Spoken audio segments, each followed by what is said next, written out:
Hello guys, in today's video I'm going to show you how to make your Squarespace site public. So basically to publish it, all you have to do when you have created your website is go to settings. And of course, you may want to add a domain.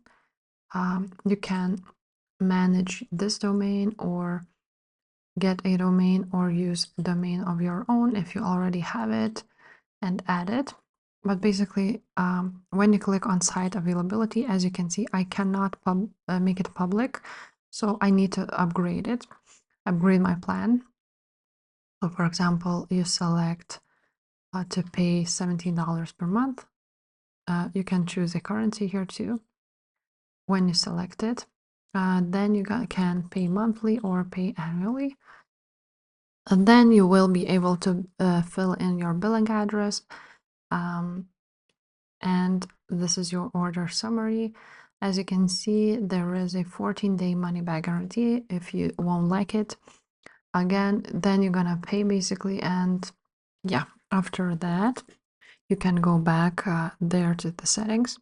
And here on site availability, you will be able to make it public and basically publish your website.